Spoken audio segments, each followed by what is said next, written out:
So a very good afternoon, everyone. And I apologize to all the participants for this delay.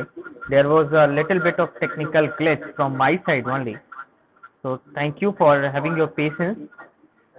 So we'll start this session, that is session 2 of day 4, very shortly. Meanwhile, I would also like to welcome Dr. Thipi Swami ji, who is a former Dean Academics at BMS Institute of Technology and Management, Bengaluru, is currently working as a professor in the Department of Computer Science and Engineering. He has a rich experience of 28 years put together in academics and research, successfully guided 2 scholars for their PhD and has 50 publications to his credit. He is a chief coordinator for NBA and NAC.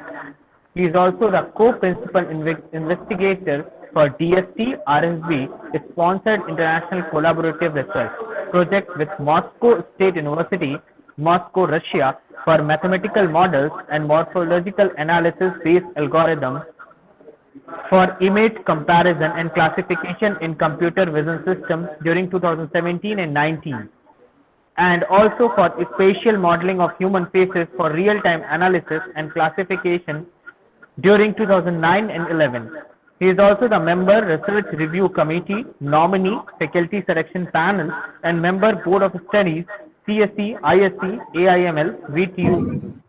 Apart from being a fellow institutions of engineers, life member Indian Society for Technical Education IST, member Computer Science Society of India, that is CSI.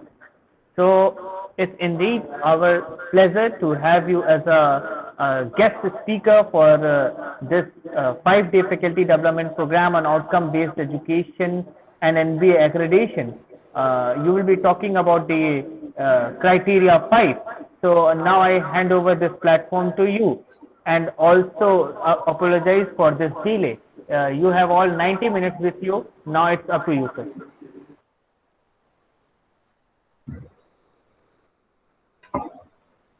So good morning, all of you. Good morning. Morning, sir. Morning. Is the slides are visible? Absolutely, sir. Sir, is the slide is visible? Slide is visible? Yes, sir. Visible, visible. Yeah, anyway, so thank you very much for an opportunity to speak to you. So anyway, you have introduced me elaborately with reference to my domain and all. So basically, I'm working as professor in the Department of Computer Science, BMS Institute of Technology. Earlier, I was Dean Academics, and I was into this NBA, NAC, and NIRF components. Further, I was requested by Professor Guru Prasad, who is also advisor for Buddha Institute of Technology, about NBA. So it was criteria 5, which is allocated to me.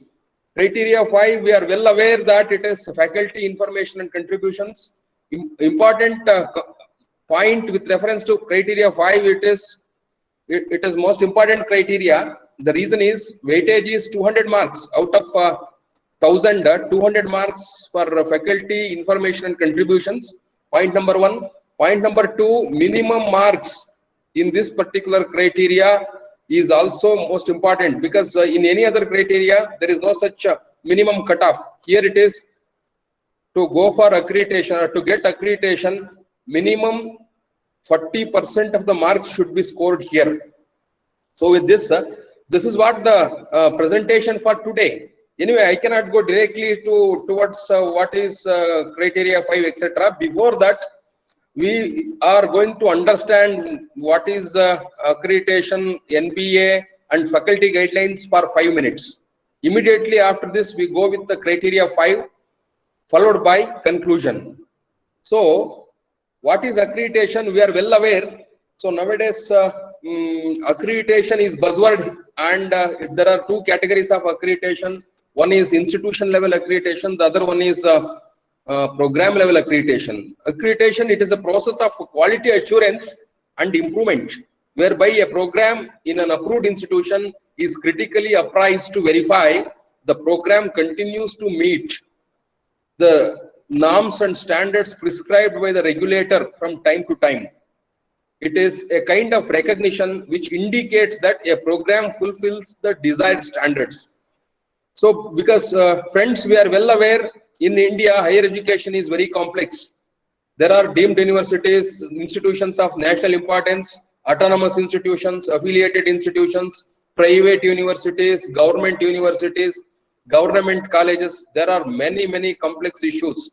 So for our stakeholders, for example, parents and students, to decide which college is better, which program is better, accreditation will help them to identify the right college for or to pursue their degree.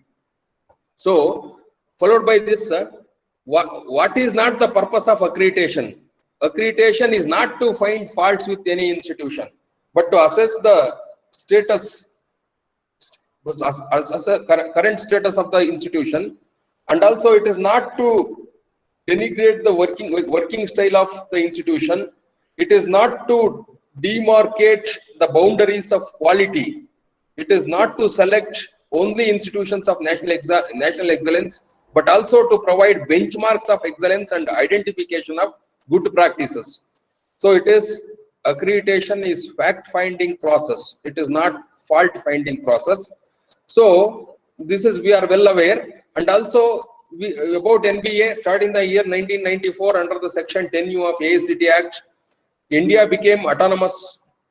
In January 2010, and in April 2013, the Memorandum of Association of and rules of NBA were amended to make it completely independent of AICTE. So now, so this NBA is completely autonomous, both administratively as well as financially. NBA now independent in its functioning. In when even decisions are also they are making independent decisions. That NBA does not receive any grant either from the government or from the regulatory body. So this is about NBA. NBA is committed to provide credible system of accreditation, transparent, accountable system. And usually, so the question will be, so NAAC is for institution level accreditation, NBA is for program level accreditation. So the question here is, what is the benefit for the faculty members if the institution is accredited by NBA? I'll tell you, when the program is accredited by NBA, both institution, faculty members, both will be benefited. We can say, in other words, accreditation to the program is also accreditation to an individual faculty member who is working there. So it is credible system of accreditation. It is transparent process and accountable system.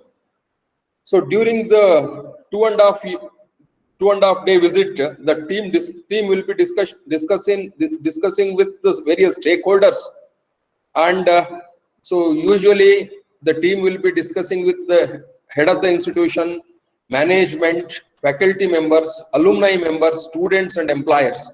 So based on the given pro forma, based on the given self-assessment report which is submitted by the institution, within 2.5 days, so they are going to evaluate, they are going to grade the institution with the quantification of marks. So we are well aware, outcome based, this particular NBA, it is outcome based program accreditation. So friends, we need to understand what is an outcome, what is an output. So output, say for example, if the student is scoring 90% in an examination, it's only an output. Outcomes are nothing but those are the components, or those are the attributes which are acquired by the student for his further career. For example, if the student is doing good in his company after 3-4 years of graduation, certainly it's an outcome. So outcome is nothing. Outcome will be in the form of knowledge. Outcome will be in the form of skill. Outcome will be in the form of attitude and behavior. You can see here there are 12 attributes here. All these 12 attributes we can classify them into engineering knowledge, problem analysis, design and development of solutions, investigation. These four are coming under knowledge. Modern tool usage is coming under skill.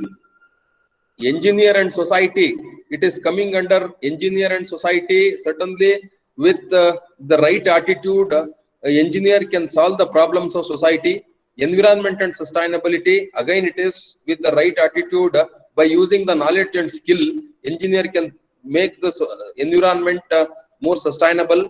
Ethics, certainly it is also most important. Individual and teamwork, it is an attitude. Communication, which is very much required for an engineer. Project management and finance, this is also very much required, because not only knowledge and skill cannot be used for solving the problems. With those two, we need to have that project management and finance skills. Lifelong learning, this is also another important attribute where it is coming under outcome. You can also, we have seen, so Buddha Institute of Technology is coming under 2-tier system. So tier 2 means it is affiliated system. Tier 1 means an autonomous system. So this particular presentation is made for tier 2, because majority of the institutions are coming under the category of tier 2. So that's why this criteria 5, whatever I am dealing now, it is with reference to criteria 2. So criteria 1 and 2, there is very minimum difference. We will also see the difference between those two. You can see here marks comparison of SCR of UG with tier 1 and 2. Tier 1 with reference to criteria 5, there is no difference. Both are 200. But if you see criteria 2, so tier 2 is 120, tier 1 is 100. Criteria 3, tier 1 is 175, whereas tier 2 is 120. Continuous improvement, criteria 7, under tier 1 it is 75, under tier 2 it is 50. Otherwise it is same. So award of accreditation, you can see here. So this is most important, because for criteria 5, why I am mentioning this particular point is, for criteria 5, minimum marks to be scored, it is minimum marks to be scored under tier 2 for 3 years accreditation is 40%. So let us see for 6 years. Full accreditation for 6 years will be accorded to a program on fulfillment of the following requirements as on today. Program should score a minimum of 750 points in aggregate out of 1000 points, with a minimum score of 60% mandatory field. It is 4 and 6. Criteria 4 and 6, 4 to 6, not under. 4 to 6 means 4, 5 and 6.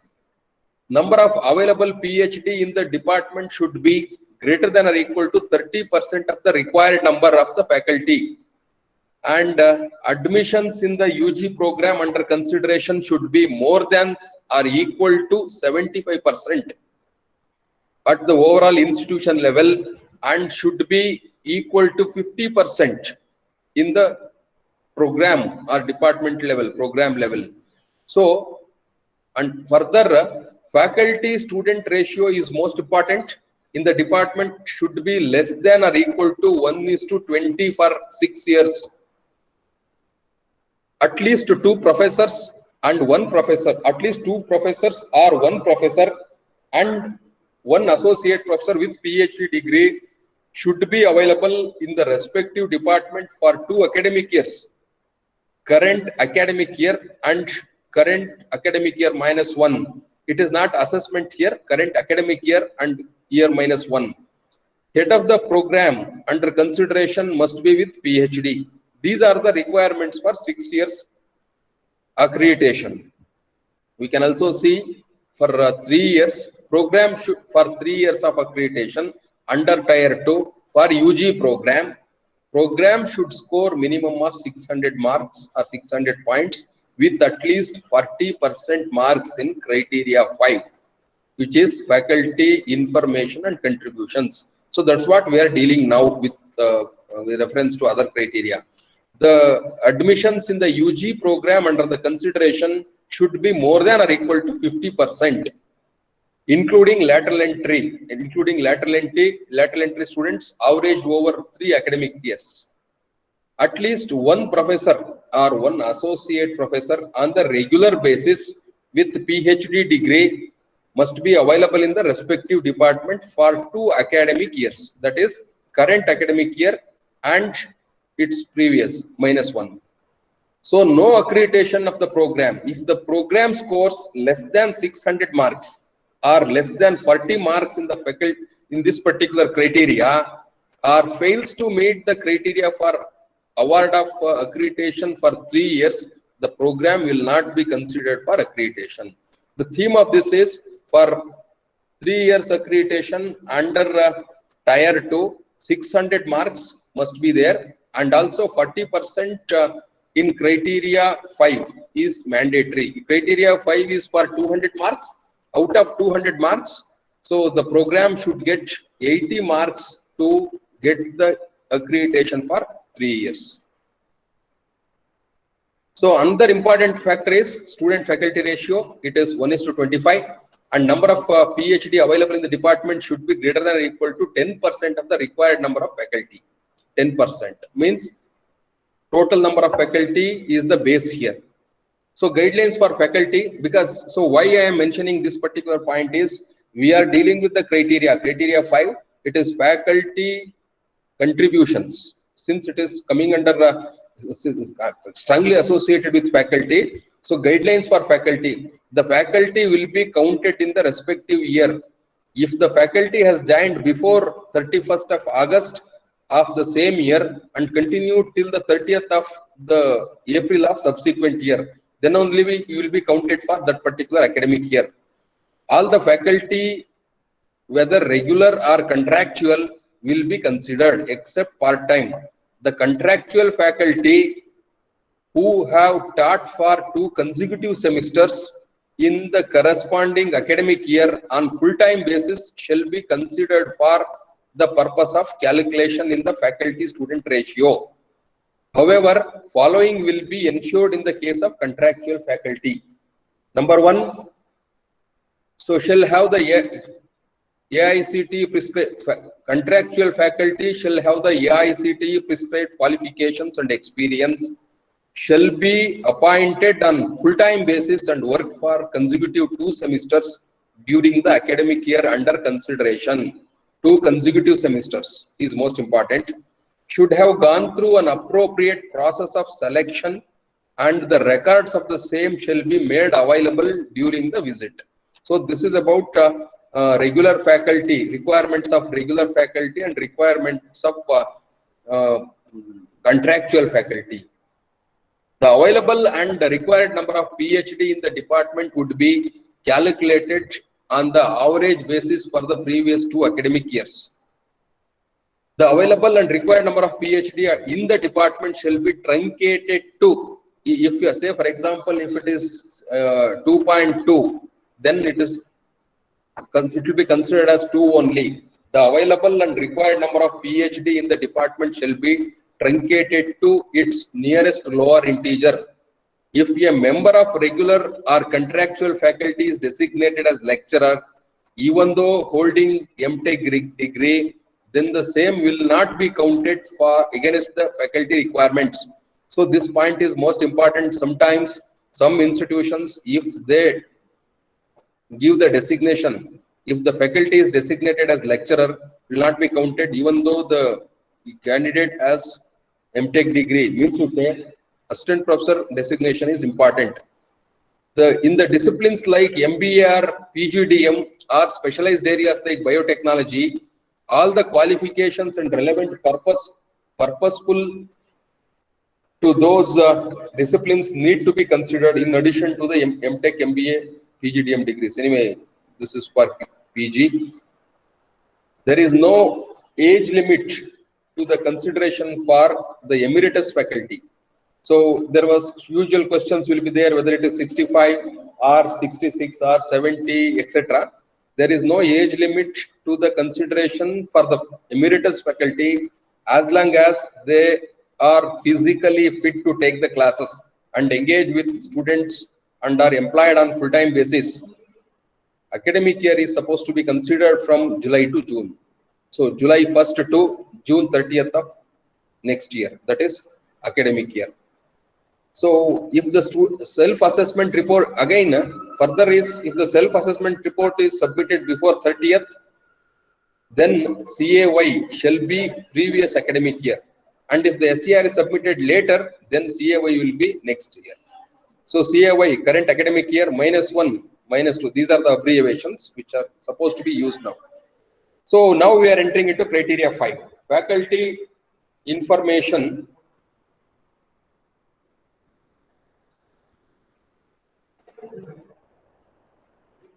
Faculty information and contributions.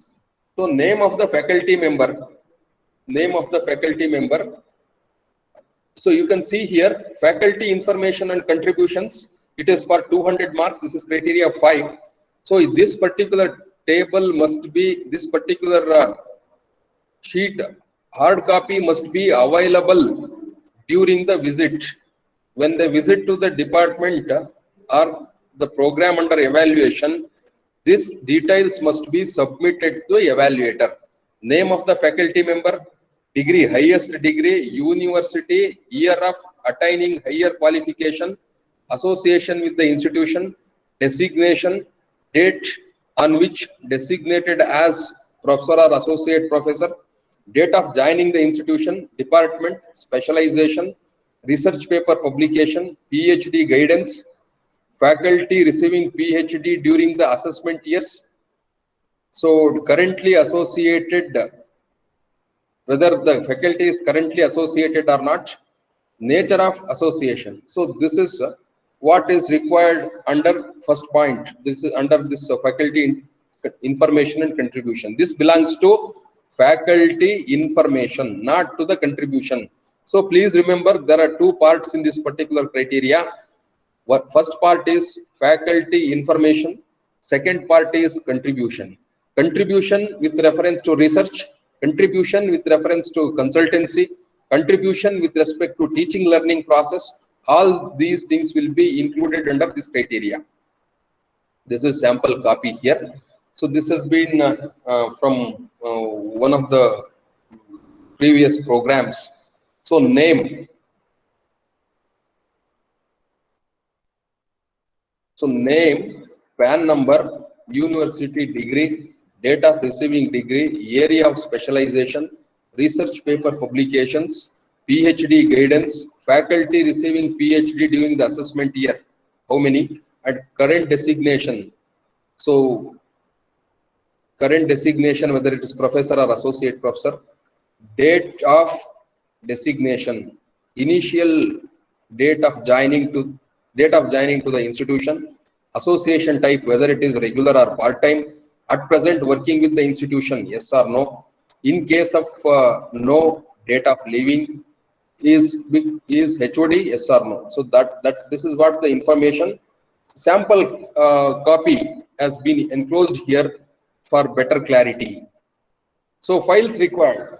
So files required during the visit, you are supposed, every faculty member has to show the personal files. In that personal files, all these components must be made available. All these components must be made available along with the testimonials of that particular individual faculty member. There must be personal files of all the faculty members. So with the relevant data must be made available. So with the valid transcripts and testimonials. So next is 5.1 student faculty ratio. This is for 20 marks. So to be calculated at department level, most important program, even though this is for program level accreditation, but the student faculty ratio is to be considered at the department level. Say number of UG programs in the department. I think we are well aware the concept of department or the terminology like department, program, and the institution. Say for example, Department of Computer Science has 3 programs: UG program, PG program, and PhD program. So Department of Computer Science at BMS IT has 3 programs: UG program, PG program, and PhD program. So when it comes to calculate the student faculty ratio, this is what is required: number of UG programs in the department, number of UG programs, number of PG programs. So number of students in second year, third year, and fourth year, U1, U2, U3. U1 is nothing but number of students in second year, U2 is nothing but number of students in third year, U3 is nothing but number of students in fourth year. Here U stands for undergraduation. Very similarly, P1, P2 are nothing but number of students in PG, first year and second year respectively. Total number of students is equal to sanctioned intake plus actual admitted number of lateral entry students. So lateral entry students, again, it depends on the government policy, sometimes 10% or 20%, whatever may be the total percentage. Sanctioned intake, either it is 60 or 120 or 180, plus actual admitted lateral entry students. This is going to be the number of students. So S is nothing but number of students in the department. It is UG1, UG2, UG3 up to UGN, PG1, PG2 up to PGN. F is nothing but total number of faculty members in the department, excluding first year faculty. Excluding first year faculty. How to consider first year faculty? For example, Department of Computer Science, if they are going for first year, they are handling the classes of first year. So if the total intake is 600, if the 600 means there will be 6 sections. So obviously 600 means there will be 10 sections, because 6 into 10 sections. So out of 10, 5 for one cycle, 5 for other cycle.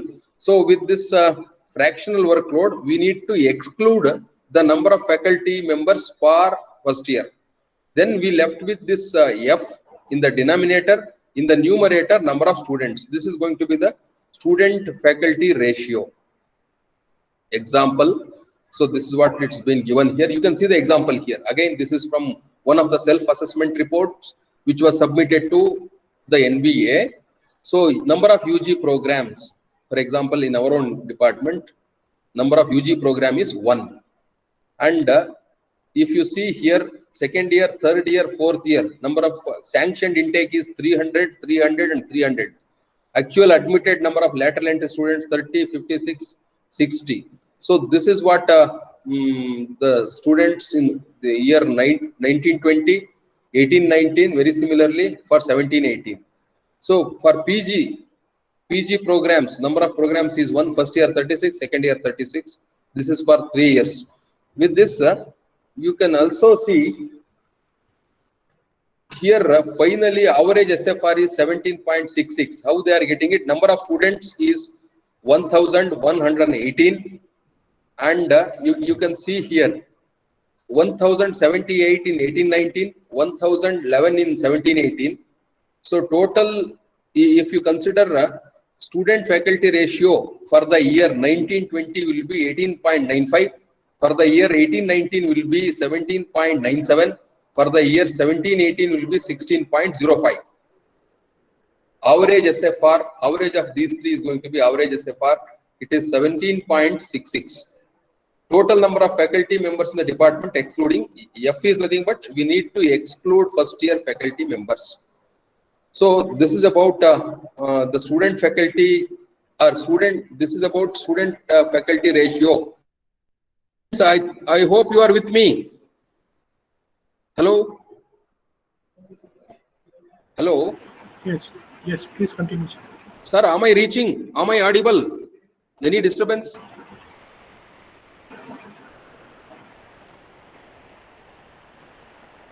Hello. Yes, please you are acknowledge. audible. Am I audible? Yes. Yes, sir. you Yes, are sir. audible. Whether the slides are clear? Yes, sir. Yes, sir. Slides are clear. Yeah, am I reaching you? Please let me know, because this is online no, so it is sometimes we will be going. It should not be unilateral. So periodically, I'll be reaching you periodically to understand whether I am connected to you or not. Okay. Most So I'll welcome, go. sir. So after again, friends, it is most important. SFR, if it is going beyond 1:25, so they don't consider the program for evaluation. The reason is pre-qualify in the level of pre-qualifier itself. If it is going beyond 1:25, so it will not be considered for evaluation. So next it is marks. What is the marks? If you maintain 1:15,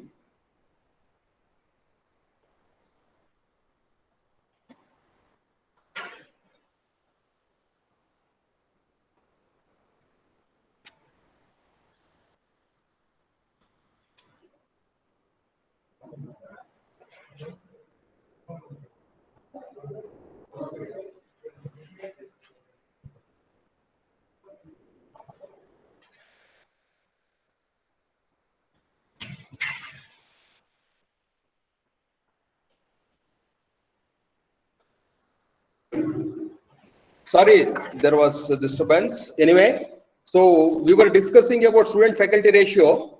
So it should be sometimes obviously it's obvious that the student faculty ratio, it will be in the range from 15 to 25. If the student faculty ratio is 15, then 20 full marks will be given, and the pattern of distribution of marks is given here. If it is 25.0, it is 0 marks. What happens if the question is if it is 25.1? So program will not get an accreditation. That's why this is most important, and this is also included in pre-qualifier. All the faculty, whether regular or contractual, will be considered except part-time. So faculty members, those who worked continuously for 2 semesters, will be considered for a calculation of SFR. The contractual faculty who have taught for 2 consecutive semesters in the corresponding academic year on the full-time basis shall be considered for the purpose of calculation in the faculty student ratio. However, following will be ensured in the case of contractual faculty. If there is contractual faculty, and if you want to include that contractual faculty into SFR calculations, so contractual faculty shall have the AICTE prescribed qualification and experience, shall be appointed on full-time basis and worked for consecutive 2 semesters during the particular academic year under consideration. That contractual faculty should have gone through an appropriate process of selection, and the records of the same shall be made available to the visiting team during the NBA visit. So these are the requirements for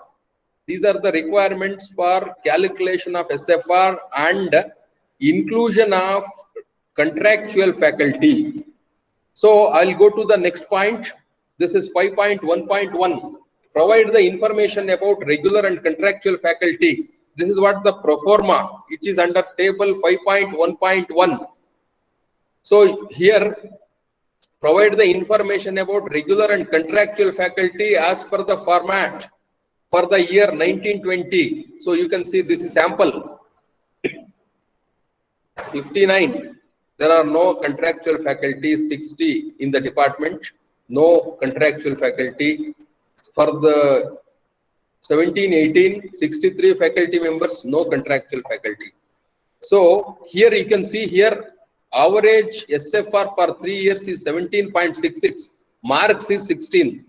So friends, sometimes say there are 2 categories of marks awarding here. One is qualitative, the other one is quantitative. System itself will evaluate the marks. So it is SFR is 17.66. You can see the table here. 17.66. The marks obtained is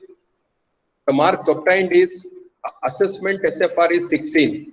Faculty cadre proportion, this is for 25 marks. Again, required number of faculty available Okay, for number of professors required and available, number of associate professors required and available, number of assistant professors required and available. Cadre ratio marks, it is 15 out of 15 because they have maintained 1:2:6 cadre ratio. So faculty cadre proportion, how to calculate?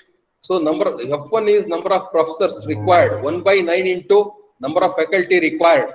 F2, so F2 number of associate professors required. This is 1:2:6 means 2/9 into the number of faculty required to comply with the 20:1 student faculty ratio. F3 number of assistant professors required. This is 6/9 into number of faculty required to comply with the 20:1. So this is the pro forma. So it has been calculated in the previous table 5.2. So this is about this particular table. B 5.2 is for faculty cadre proportion. So next it is 5.3 faculty qualification. This is for 25 marks. Faculty qualification. So there is formula here. So in this formula, X and Y have been used. X is nothing but regular faculty with PhD degree. Y is nothing but number of regular faculty with MTech degree. F is number of regular faculty required to comply with the 20:1. So now you cannot say, you cannot consider 25:1. It must be 20:1 faculty student ratio. So with this, 10 into number of PhD holders plus 4 into number of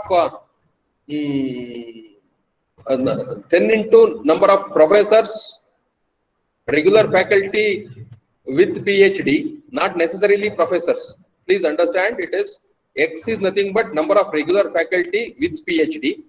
Y is nothing but regular faculty with MTech. F is number of total number of faculty required to comply 20:1. So with this, we can see the sample here. This faculty qualification. This is also example from our own institution. So for the year 1920, for this particular department, X number of PhDs were 9. So Y number of MTechs were 50. So F is 55. So FU, that is faculty qualification for the year 1920 is going to be 13.18.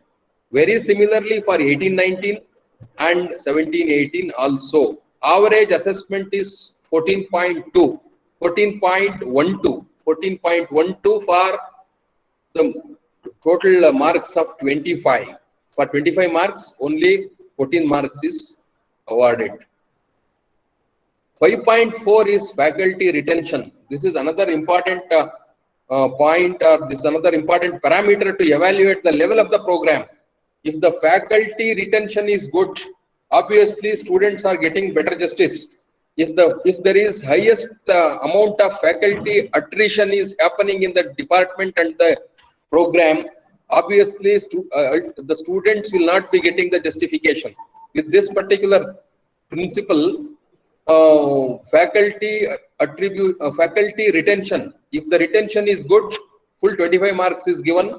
So 90% of the required faculty members retained during the period of assessment, keeping CAY -2 as the base year. So if it is 90% and above, 25 marks. Very similarly, if it is between 75 and 90, 20 marks. If the retention is 60%, then it is 15 marks. Very similarly, if the retention is greater than 50% and less than 60%, then it is 10 marks. If the retention falls below 50%, it is 0 marks.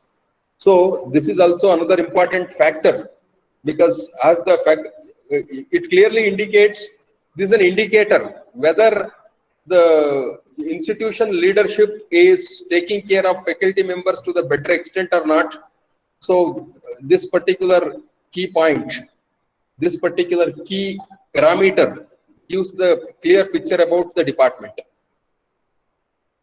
Example, sample copy from one of the self-assessment reports. Number of faculty retained for the year 18-19 is 47, 19-20 is 47. So total number of faculty was 63.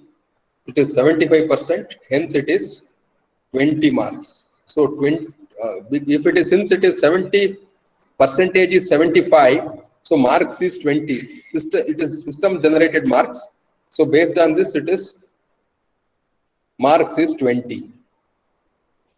So next it is innovations by the faculty in teaching learning. Hello, am I audible? Hello friends, am I audible? Yes, sir. Yes, sir. Yes, sir. Okay. So innovations by the faculty members in teaching and learning is also most important. Till the last point we talked about information. Faculty information and contribution is the heading of this particular criteria. As I said earlier, there are two parts: faculty information part and second part is faculty contribution part. Now we are going to consider the contributions of faculty members. Second part. So innovations, because we are well aware, we every day we talk about innovation, the word innovation. There is no valid definition for innovation. Innovation for me need not be innovation for you. But however, here in the teaching learning processes, innovations by the faculty in teaching and learning shall be summarized as per the following description. Because if there is no boundary here, innovation can be expressed in various versions. So in this context, it has been articulated in this particular paragraph that innovation by the faculty members in teaching and learning shall be summarized as per the following description, as articulated as follows. Contributions to teaching and learning activity. Contribution to teaching and learning activities that contribute to the improvement of student learning. These activities may include innovations not limited to use of ICT, information and communication technology, ICT, instruction delivery, instructional methods, assessment, evaluation, and inclusive classrooms that led to effective, efficient, and engaging instructions. Any contribution to teaching and learning should satisfy the following criteria. Say, for example, if I am claiming that I have made video sessions of my theory course, it is not sufficient. So those video sessions must be available in the institution website. So making available, no, it is not sufficient. Work must be available for peer review and critic. So we need to show that I have uploaded this particular video, which is well helpful for second year students, that was third semester students. So you can see the number of students who have viewed this particular video. It is 1000. Yes, it should be made available for peer review and critic. So two people can comment on that. And it is not only for review. Further level, next level is the work must be reproducible and developed further by other scholars. If the faculty member has uploaded a particular concept in the terms of video or audio, it must be made available for peer review, and also other people should continue the same, and they should add some more value to that. Then only according to this particular required parameter, we will be getting full marks. It is for 20 marks. So the department or institution may set up appropriate processes for making the contributions available to the public, getting them reviewed, and for rewarding. So these may, for example, departments can go for YouTube channels. If you are having a YouTube channel for your own department, you can upload these videos. Once these videos are uploaded, obviously those videos will be viewed by other scholars or professors, they certainly comment, they write remarks, they continue from based on that particular work. So these may typically include statement of clear goals, adequate preparation, use of appropriate methods, significance of results, effective presentation, and reflective critique. So this articulation is for what is innovation, how. So for evaluation of marks, how to consider innovation, that is, it should be made available on the website and it should be made available for peer review, and the work must be reproducible. So this is about innovations in teaching learning, that too especially predominantly using ICT. The question here is what can be included. In the next slide, I'm going to talk about what has been done in a particular institution. Hello?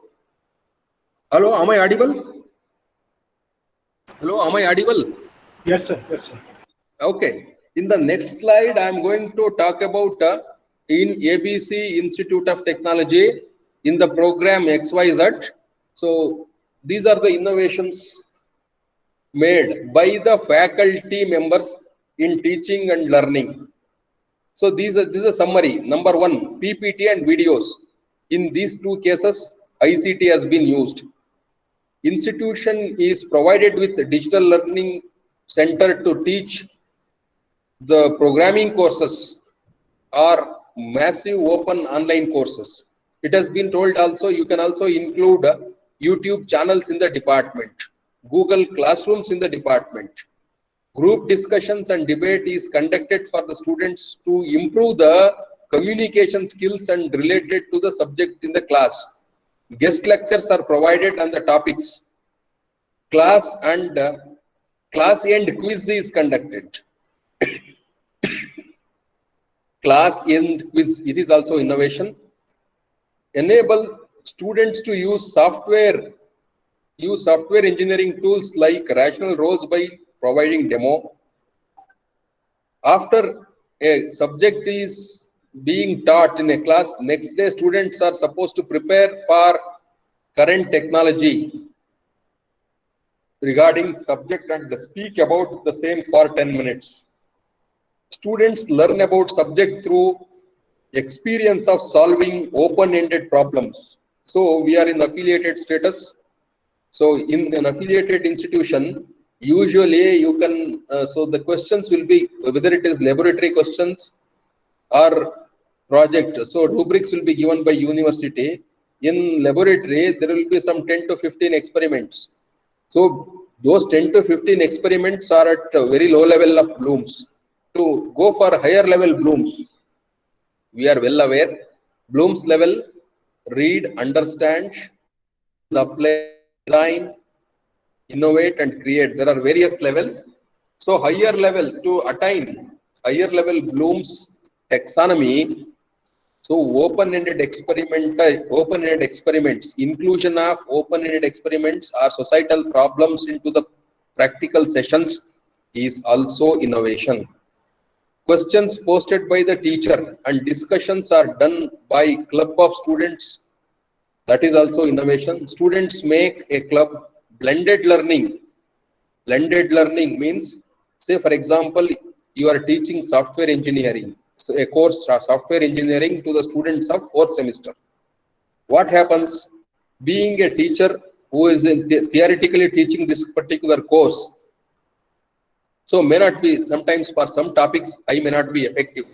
In such cases, I should invite the practicing engineer from the industry.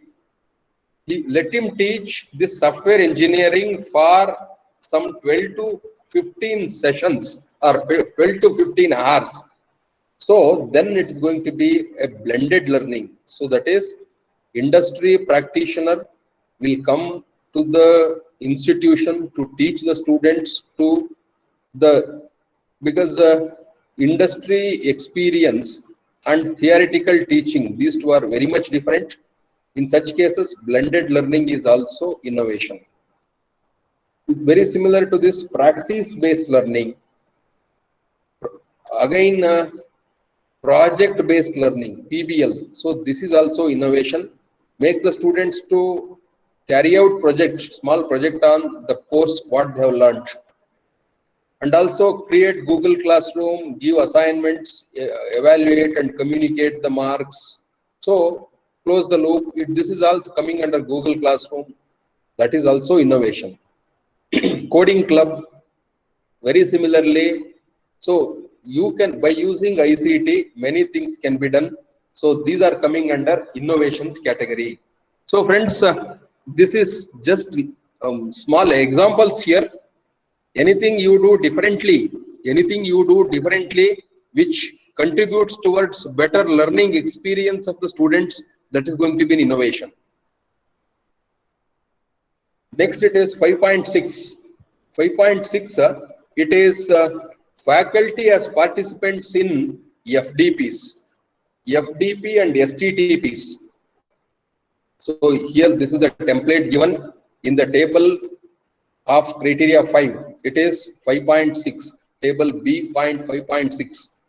So here it is, in this table, name of the faculty and maximum 5 marks for faculty. You can see the conditions here. A faculty scores maximum 5 points for participation. Participation in 2 to 5 days faculty development program, it is for 3 points. Any FDP or STTP which is attended by the faculty member, if it is for more than 5 days, then it is 5 points. What is the inference here? Every year the faculty member must attend at least one FDP of 5 days. So that will be taken into consideration, and the table is given here. Yeah, and sometimes I think average assessment is nothing but 3 into sum divided by 0.5 RF. It is max limited to 15.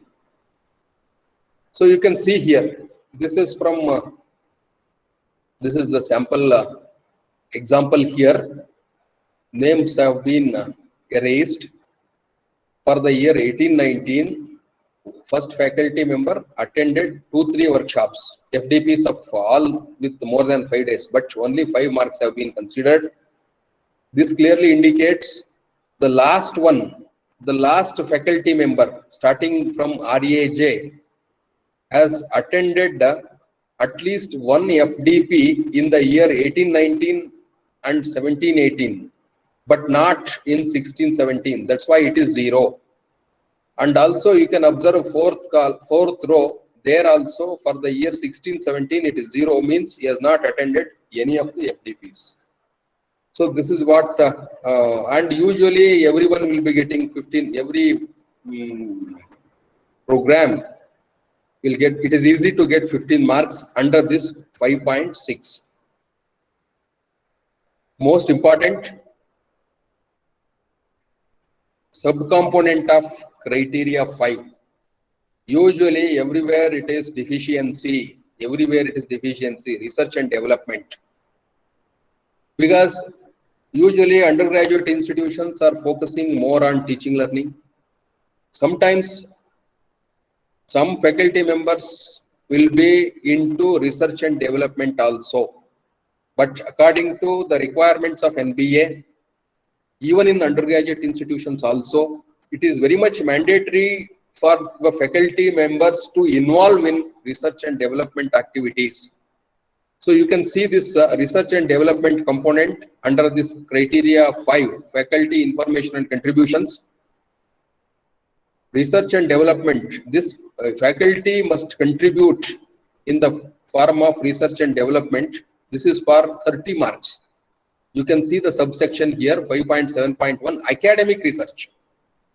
What is that academic research? Academic research include research paper publications, PhD guidance, faculty receiving PhD during assessment period.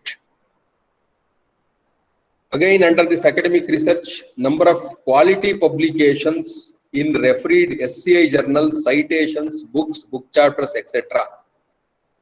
PhD guided or PhD awarded is also considered for 4 marks. This is for 6 marks. You can see the example here. This is for 10 marks.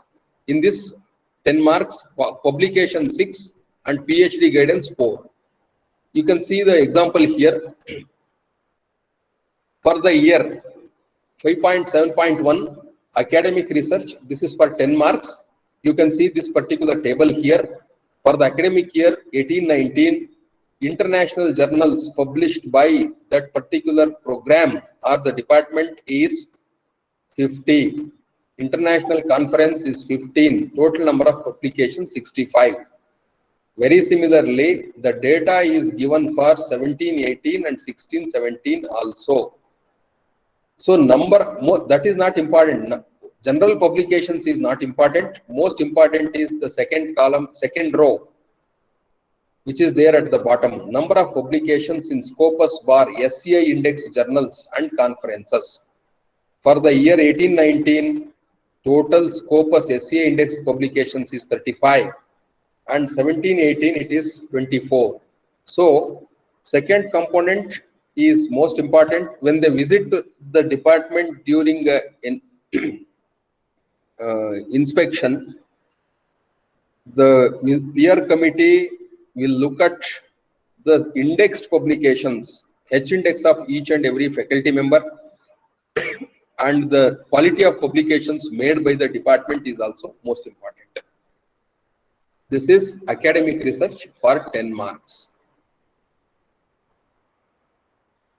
So you can also see in added to the previous one, you can see here, this is for publications. Second is for index, faculty, number of citations for each faculty. You can give the list of faculty members and corresponding number of citations for the year 16-17. Very similarly for 17-18, 18-19. So CAY -1, -2. Books published by faculty, software engineering inference. So it's published by Lambert Publications. So this is the list given by the department and submitted to the committee, peer review committee in the self-assessment report. Book chapters published by the faculty. So this is what is required for criteria 5, especially under academic research. Number of PhDs awarded with faculty guidance. Particular faculty member working in that particular department. So it is must, and we cannot include the faculty members of allied branches. PhD awarded by faculty during assessment period. So this is faculty name, year awarded. The second component is sometimes in a department, number of faculty members, those who are working in the department, will be completing their PhD during this assessment period. That is to be included. Most important is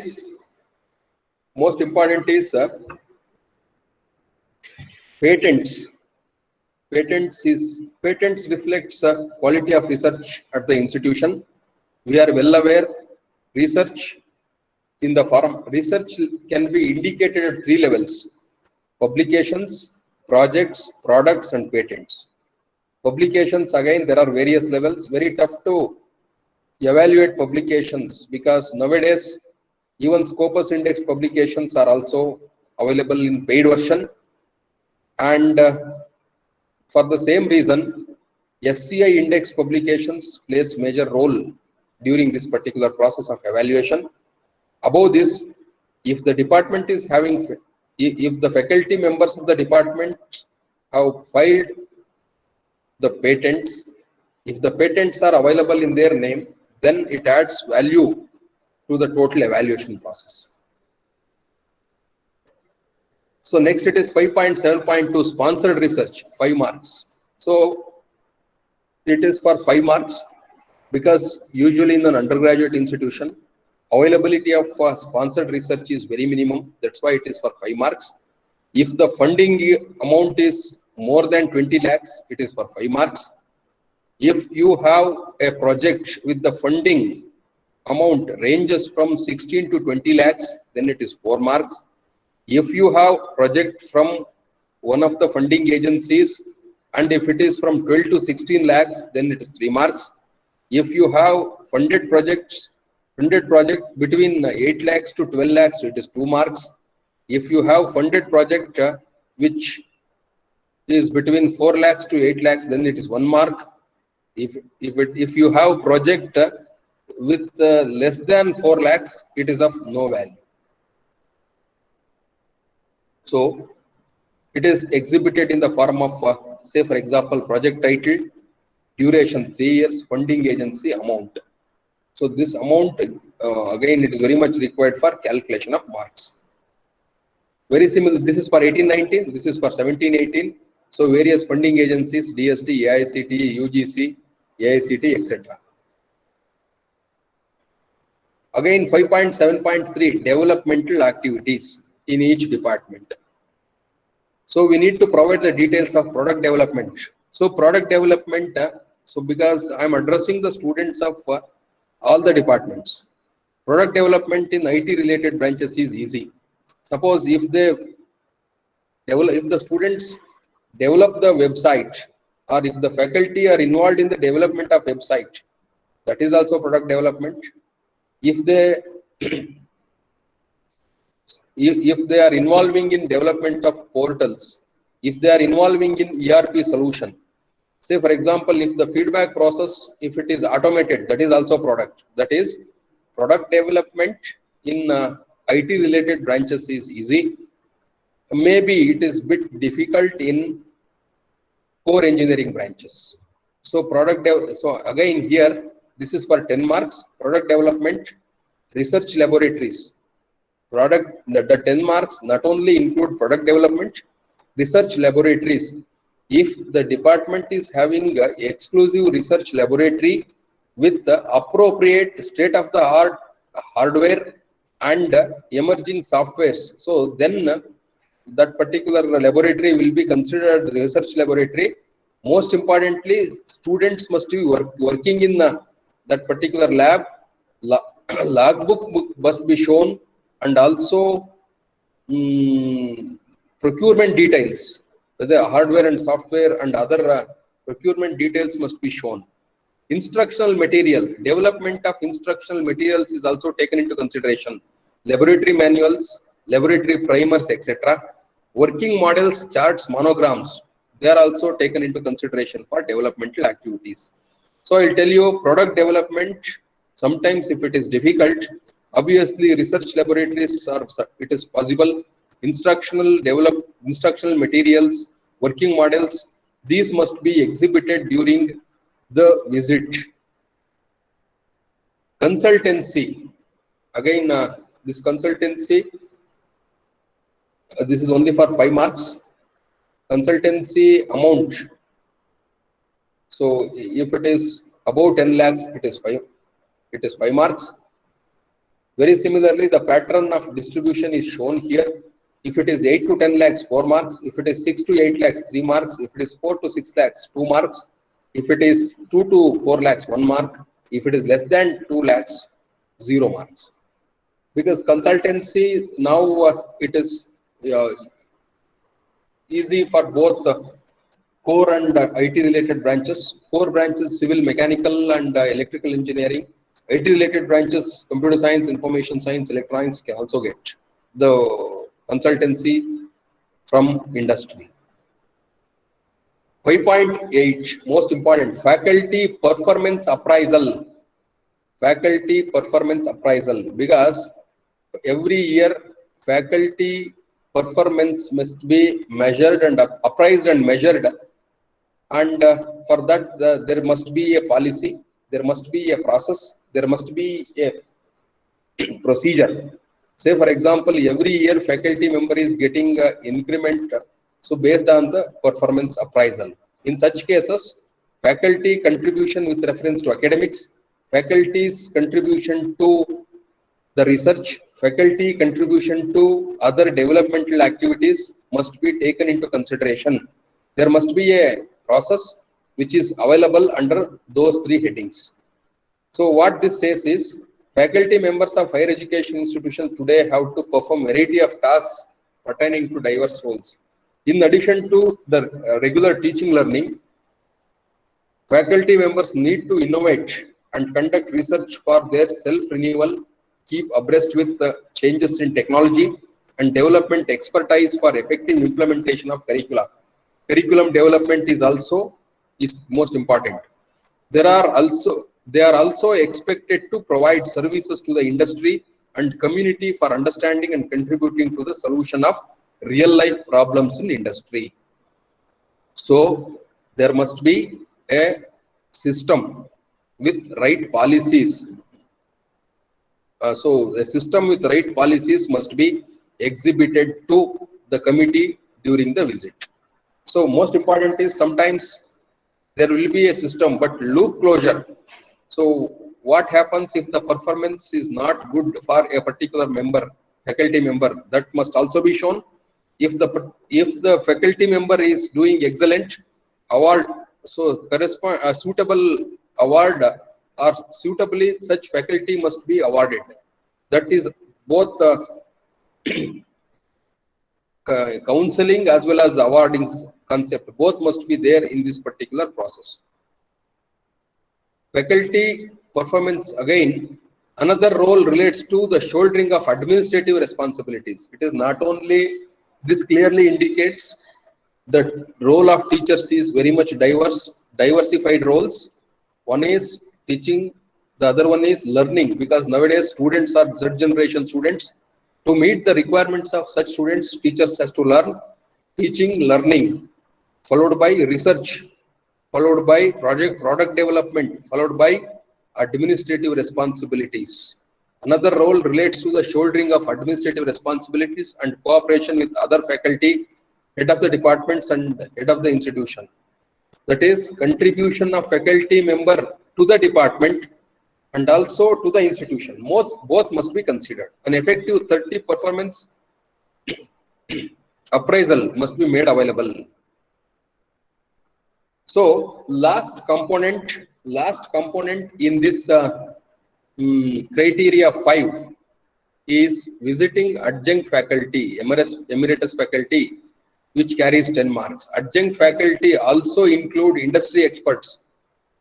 So provide details of participation and contribution. So to consider adjunct faculty or visiting faculty, so he must have engaged 50 hours per year. If it is semester system, 25 in each semester. Minimum 50 hours per year interaction with adjunct faculty from industry or retired professors, etc. Minimum 50 hours of interaction in a year will result in 3 marks. 3 into 3 is 9 marks. So this is what is about visiting bar adjunct faculty. So this is the last 5.1 is the last component of faculty information and contributions. So this conclusion is criteria 5, faculty information and contributions, which has 2 parts. One is information part and contribution part. This clearly indicates faculty student ratio must be 1:15 to do all these things. My inference is student faculty ratio must be 15:1 to reach or to get good marks in this criteria 5. Second point is not only the quantity of teachers, quality of teachers is also most important, because they are supposed to contribute towards high quality innovative teaching learning. Second, it is very high quality research. Third is shouldering the responsibilities of department and institution. And most important is product development. There are many roles. Along with teaching, teachers has to perform many things. So then only this criteria 5 will be very meaningful and you will be getting good marks. So based on my experience, I have seen this criteria 5 usually. So in our own institution, there are 6 programs are created. So all 6 programs, in all 6 programs, the marks is out of 200, the marks is minimum is 130, maximum is 148. So obviously there are some components like sponsored research, consultancy, industry institute interaction, industry attached laboratories, etc.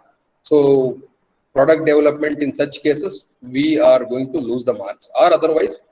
So scoring 150 out of 200 is not a big challenge. We can score. So with this, I'll conclude the session on this criteria 5. Any clarifications related to any of the subcomponent, let me know.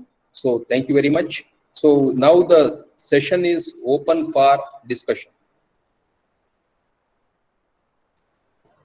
If you have any queries, you can ask directly to sir. Any queries?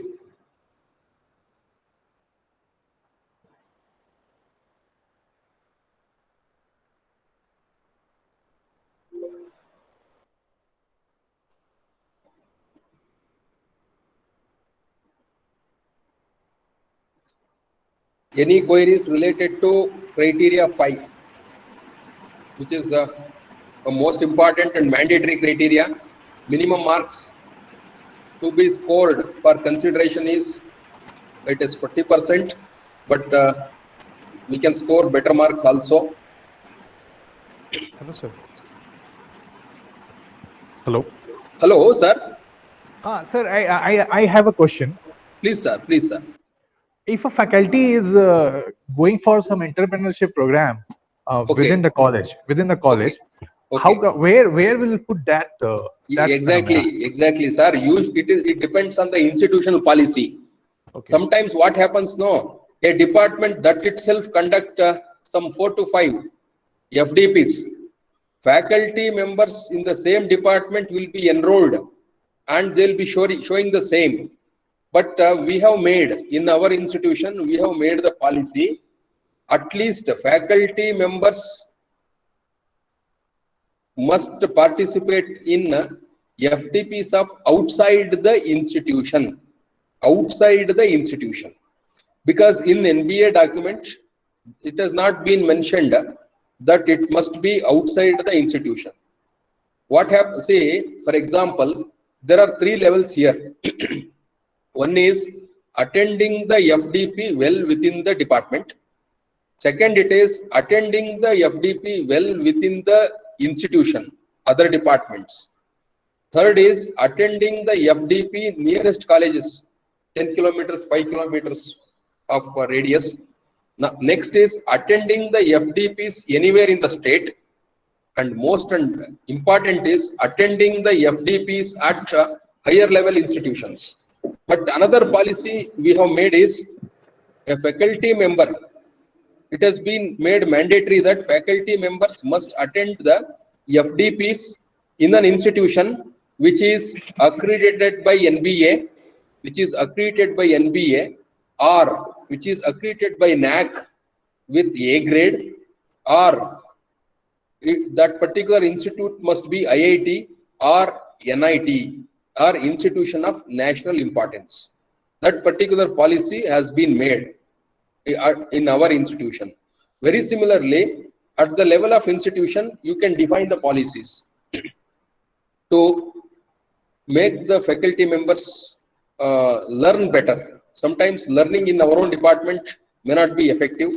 So that's why this particular policy at our institution has been made. I hope, sir, I have answered your question, sir. Yes, sir. Yes, sir. Yes, sir. Yes, Sir, yes, I have one more query, sir, regarding it, sir. Yes, sir. Regarding Yes, sir. the answer, sir. Sir, Yes, sir. if suppose I go for a patent and patented the product and its production is within the college, suppose. Okay. So whether we are able to get a marks on this? Sir, this is regarding patents, right, sir? There Yes, are sir. Yes, sir. there are 2-3 versions here.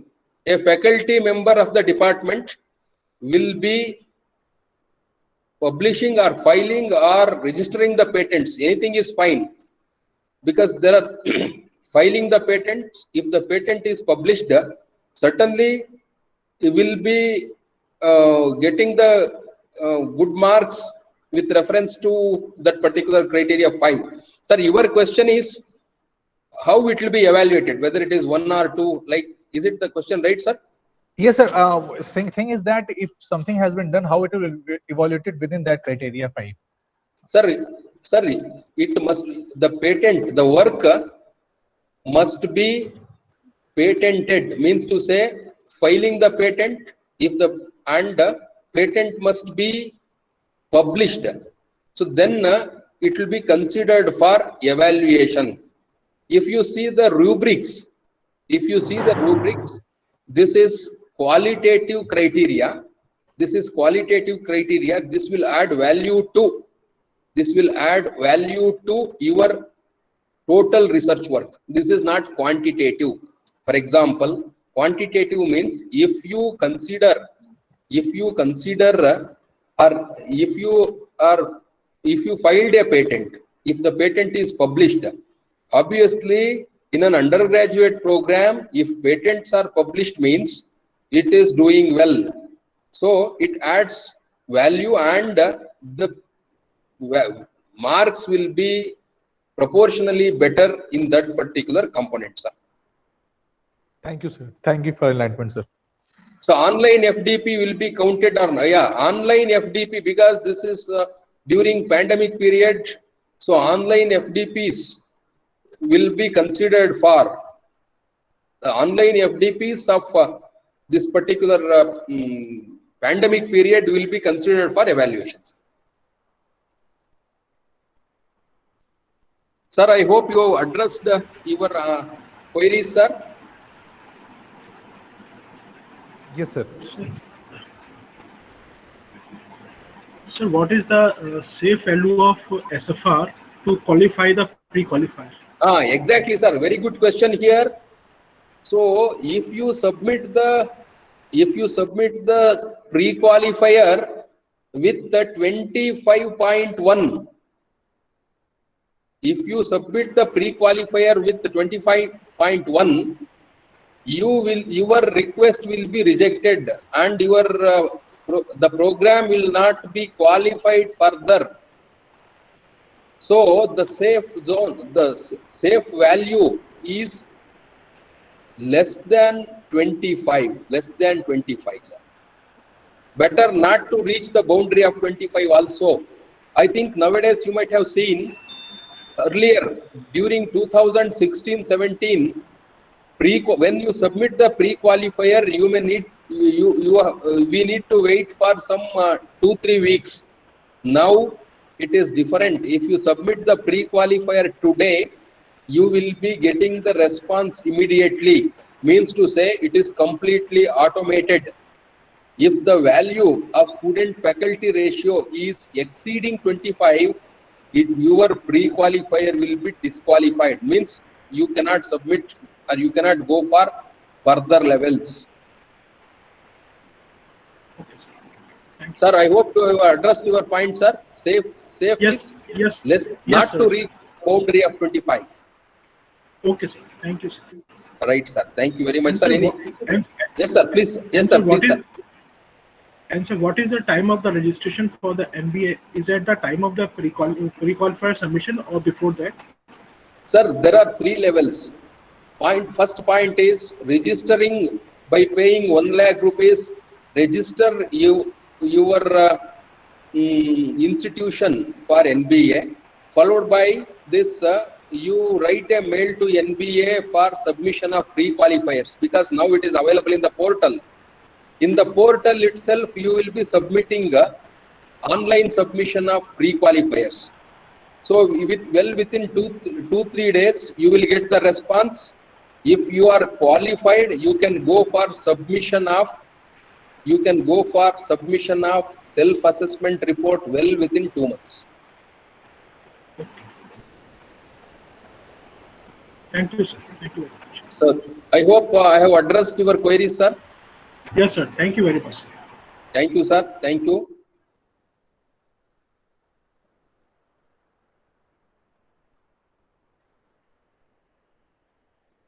So any other queries? Because this is the most important criteria, and also as per my observation, scoring, you can score not less than 60%, irrespective of research, patents, products, etc.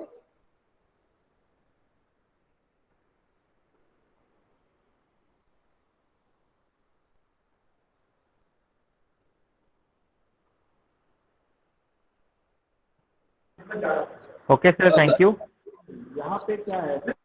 Sir. Can we wind up the session? Yeah, yes, sir. Exactly, sir. Thank you very much for providing me an opportunity to meet the faculty members of Abdul Kalam Technological University. If there are clarifications, certainly I will be available on. I will be sharing my email ID with Dr. Guru Prasad, or else with any other faculty member of your institution or coordinator. We can certainly discuss further related to this criteria. Not only this criteria, anything related to NBA and NAC also, right? It's indeed our pleasure, sir, and we are looking forward for more sessions with you in coming future. Surely, sir. Next, most important is documentation, 4-layered approach. Whatever we present on that day in the form of document is most important. We can discuss about how to document in the next session, sir. 4-layered. Our two departments will be going for NBA this year. So yes, sir. We are prepared. Yeah, we are preparing the SR. So if we'll face any difficulty, we are looking forward. We are looking forward for many supports and such type of workshop and session in coming future. And thank you so much for accepting our invitation, sir. Thank you, sir. Sir, thank you very much for an opportunity. Thank you. We will meet again. My special thanks to one and all faculty members. Thank you. Thank you very much.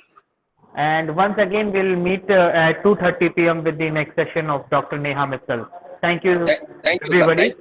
Thank you, sir. Yeah. Thank you. We'll meet at after post lunch. Thank you. Thank you. Thank you. Thank you.